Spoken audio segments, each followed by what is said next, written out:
ദൈവത്തിൻ്റെ അതിപരിശുദ്ധമായ തിരുനാമം വാഴ്ത്തപ്പെടുമാറാകട്ടെ.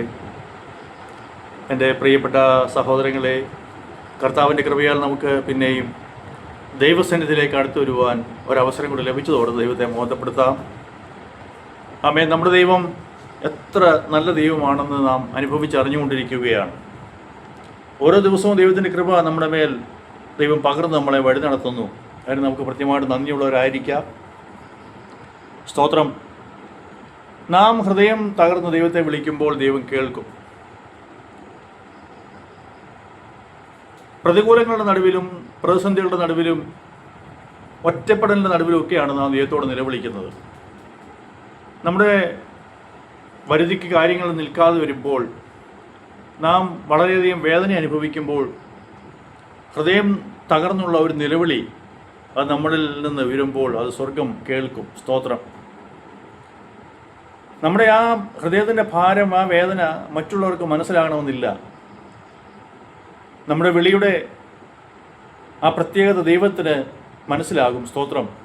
34-ാം സങ്കീർത്തനത്തിൻ്റെ 18-ാമത്തെ വാക്യത്തിൽ സങ്കീർത്തനക്കാരൻ ഇങ്ങനെ പറയുന്നു: ഹൃദയം നുറുങ്ങിയവർക്ക് യഹോവ സമീപസ്ഥൻ, മനസ്സ് തകർന്നവരെ അവൻ രക്ഷിക്കുന്നു. സ്തോത്രം. ഹൃദയം നുറുങ്ങിയവർക്ക് യഹോവ സമീപസ്ഥൻ. ഹൃദയം നുറുങ്ങുക എന്ന് പറഞ്ഞാൽ നാം ജീവിതത്തിൽ അനുഭവിക്കുന്ന പലവിധമായ പ്രശ്നങ്ങളുണ്ട്. ആ പ്രശ്നങ്ങൾ നമ്മെ വല്ലാതെ തളർത്തിക്കളയുമ്പോൾ നാം ക്ഷീണിച്ചു പോകും. അത് ചിലപ്പോൾ ഏതെങ്കിലും തരത്തിലുള്ള രോഗമായിരിക്കാം, അല്ലെങ്കിൽ കടഭാരമായിരിക്കാം, ജീവിതത്തിലെ നാളെക്കുറിച്ചുള്ള ചില ആവശ്യങ്ങൾ അതെങ്ങനെ നടക്കുമെന്നുള്ള ആ ചിന്തകളായിരിക്കാം. പല വിധത്തിൽ മനുഷ്യർക്ക് ചിന്തകളുണ്ട്.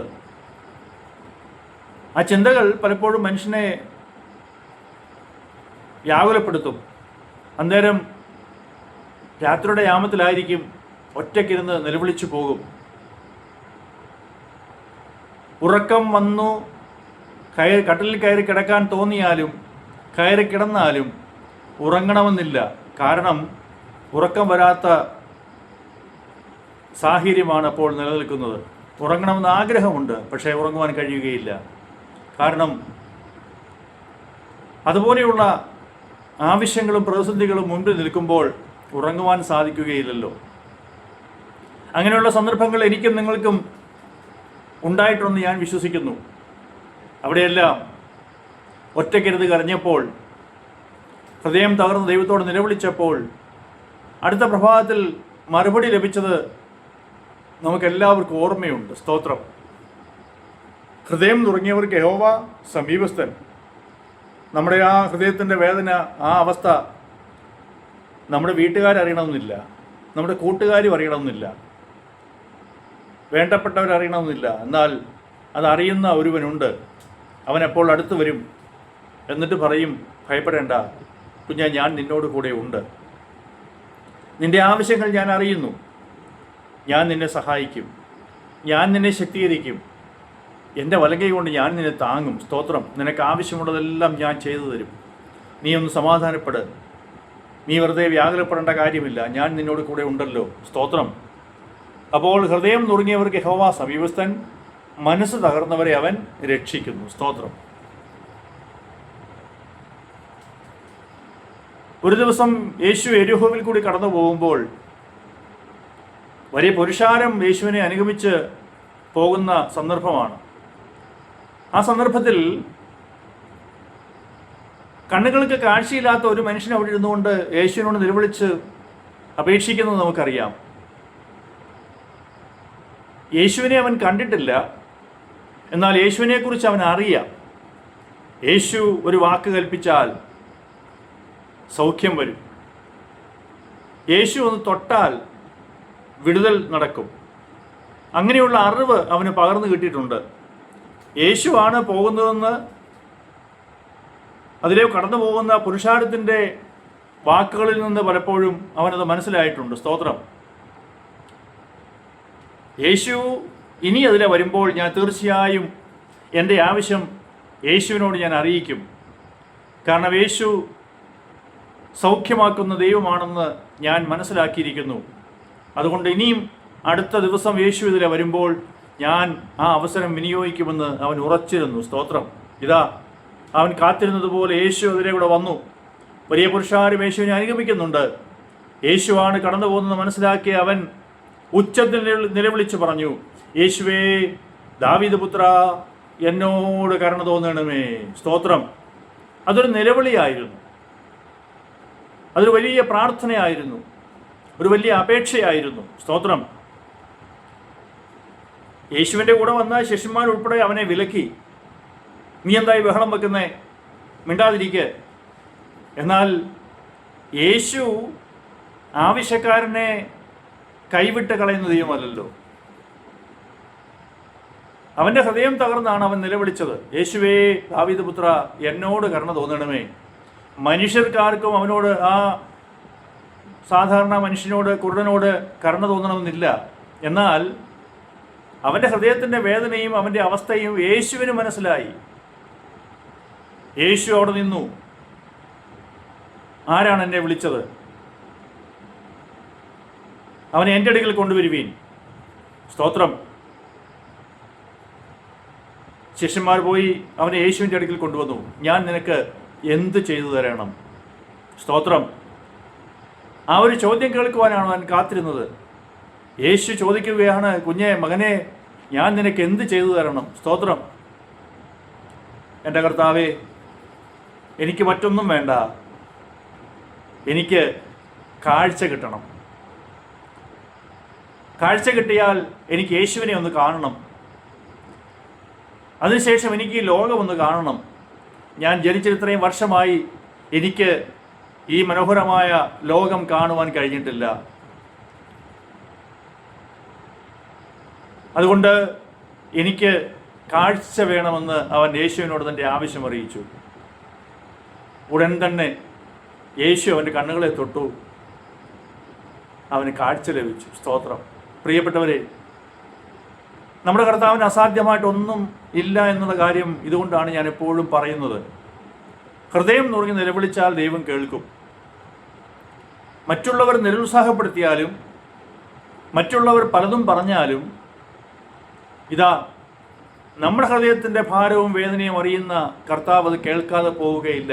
കർത്താവ് കേട്ടാൽ നിശ്ചയമായും വിടുതലുണ്ട്. ഹൃദയം പൊട്ടി തകർന്ന് നിലവിളിക്കുമ്പോൾ ആമേ, സ്തോത്രം, ഹല്ലേലൂയ, മറ്റുള്ളവർക്ക് അരോചകമായി തോന്നിയേക്കാം. നിന്റെ പ്രാർത്ഥന, നിന്റെ കണ്ണുനീര്, നിന്റെ നിലവിളി മറ്റുള്ളവർക്ക് ബുദ്ധിമുട്ടുണ്ടാക്കിയേക്കാം. എന്നാൽ യേശുവിന് ആ കണ്ണുനീരിൻ്റെ മുമ്പിൽ നിൽക്കുവാൻ കഴിയാതിരിക്കുകയില്ല. യേശു അവിടെ നിൽക്കും. യേശു ഓടി വരും, കണ്ണുനീര് തുടയ്ക്കും. ഏത് വിഷയത്തിന്മേലാണോ ഭാരപ്പെടുന്നത് ആ വിഷയത്തിന്മേൽ യേശു ഉത്തരമരുളി അവരെ സഹായിക്കുകയും വിടുവിക്കുകയും ചെയ്യും. സ്തോത്രം. ഇന്ന് പലവിധത്തിലുള്ള വിഷയങ്ങളാൽ ഭാരപ്പെടുന്നവരോട് ഞാൻ പറയട്ടെ, ഈ കുരുടനായ മനുഷ്യൻ യേശുവിനോട് നിലവിളിച്ചതുപോലെ, യേശുവേ ദാവീദ് പുത്ര, എനിക്ക് ഒരു വിടുതൽ വേണം, എനിക്ക് ഈ പ്രശ്നത്തിൽ നിന്നൊരു മോചനം വേണം, എനിക്ക് ജീവിതത്തിൽ സ്വസ്ഥതയും സമാധാനവും വേണം എന്ന് ആഗ്രഹിച്ചുകൊണ്ട് പ്രാർത്ഥിക്കുവാൻ ഒരുക്കമാണെങ്കിൽ, ആ കുരുടനായ മനുഷ്യൻ്റെ പ്രാർത്ഥന കേട്ട്, അവൻ്റെ നിലവിളി കേട്ട് അവിടെ നിന്ന് അവനെ സഹായിച്ച് അവൻ്റെ കണ്ണുകൾക്ക് കാഴ്ച നൽകി വിടുവിച്ച ദൈവം ഇന്ന് നമ്മുടെയും പ്രാർത്ഥന കേൾക്കുമെന്നുള്ള ഉറപ്പും ധൈര്യവും നമുക്കുണ്ടെങ്കിൽ ഒന്ന് നിലവിളിച്ച് നോക്കുക. എന്തായാലും നഷ്ടപ്പെടാനൊന്നുമില്ല. സ്തോത്രം. നിലവിളിക്കുമ്പോൾ പൂർണ്ണ വിശ്വാസമുണ്ടായിരിക്കണം. ഞാൻ പ്രാർത്ഥിക്കുന്നത് എൻ്റെ കർത്താവ് കേൾക്കും. നിശ്ചയമായും ആ കുരുടന് നൽകിയ വിടുതൽ പോലെ എനിക്കും എൻ്റെ കർത്താവ് വിടുതൽ നൽകും. എന്നെ ദൈവം കൈവിട്ട് കളയുകയില്ല. ഞാൻ ഇതുവരെ ഒത്തിരി കരഞ്ഞു, ഒത്തിരി നിലവിളിച്ചു, ഒത്തിരി വൈദ്യന്മാരെ കണ്ടു, പക്ഷേ എനിക്ക് അവിടെയെങ്കിലും വിടുതൽ ലഭിച്ചില്ല. എന്നാൽ ഇന്ന് ഞാൻ പൂർണ്ണ വിശ്വാസത്തോടുകൂടി യേശുവിൻ്റെ സന്നിധിയിലേക്ക് ചെല്ലും. യേശുവിനോട് ഞാൻ പ്രാർത്ഥിക്കും. യേശുവിനോട് എൻ്റെ ആവശ്യം ഞാൻ പറയും. അപ്പോൾ എനിക്ക് കേൾക്കുവാൻ സാധിക്കും, മകനെ, മകളെ, ഞാൻ നിനക്ക് എന്തു ചെയ്തു തരണം? സ്തോത്രം. ആ ഒരു വാക്ക് കേൾക്കുവാനല്ലേ പ്രിയപ്പെട്ടവർ നമ്മൾ കൊതിയോട് ദൈവത്തോട് നിലവിളിക്കുന്നത്.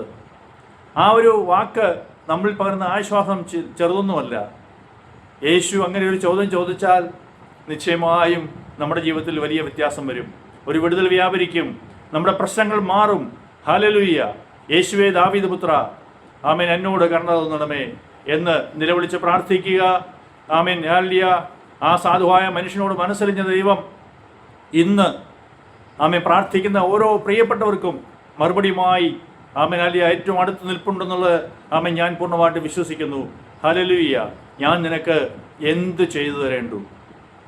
അതെ, നമ്മുടെ കർത്താവിനോട് നമ്മുടെ ആവശ്യങ്ങൾ പറയുക. തീർച്ചയായിട്ടും ദൈവം നമുക്ക് ഉത്തരം നൽകും. ഹൃദയം നുറുങ്ങിയവർക്ക് യഹോവ സമീപസ്ഥൻ, മനസ്സ് തകർന്നവരെ അവൻ രക്ഷിക്കുന്നു. സ്തോത്രം. ഈ ദിവസം ഒരു വിടുതലിൻ്റെ പകൽക്കാലമായി തീരട്ടെ. ഈ ദിവസം ഒരു അനുഗ്രഹത്തിൻ്റെ ആമേൻ ദിവസമായി തീരട്ടെ എന്ന് ഞാൻ പ്രാർത്ഥിക്കുന്നു. ദൈവത്തിൻ്റെ വലിയ കരം ആമേൻ തൊട്ട് ആമേൻ സൗഖ്യം നൽകുന്ന വിടുതലായി തീരട്ടെ പ്രാർത്ഥിക്കുന്നു. Amen hallelujah. നല്ല അനുഭവങ്ങളിൽ നിന്നുണ്ടാകുന്ന ദിവസമായി തീരട്ടെ പ്രാർത്ഥിക്കുന്നു. പ്രശ്നങ്ങൾ പരിഹരിക്കപ്പെട്ട് ദൈവത്തിന് നന്ദി പറയുവാൻ ഓരോ പ്രിയപ്പെട്ട കർത്താവ് സഹായിക്കുമാറാകട്ടെ. ഈ വചനം ആമേൻ ഹല്ലേലൂയ എല്ലാ പ്രിയപ്പെട്ടവരുടെ ജീവിതത്തിൽ അനുഗ്രഹത്തിന് കാരണമായി തീരുന്നത് പ്രാർത്ഥിക്കുന്നു. ഹല്ലേലൂയ. സ്തോത്രം. കരിസ്മ പ്രയർ മിനിസ്ട്രിയുടെ എല്ലാവിധമായ പ്രാർത്ഥനയും പ്രിയപ്പെട്ടവരാ നിങ്ങളുടെ ഒപ്പം ഉണ്ട്. ദൈവം നിങ്ങളെ ധാരാളം അനുഗ്രഹിക്കുകയും സഹായിക്കുകയും ചെയ്യുമാറാകട്ടെ. God bless you. Thank you.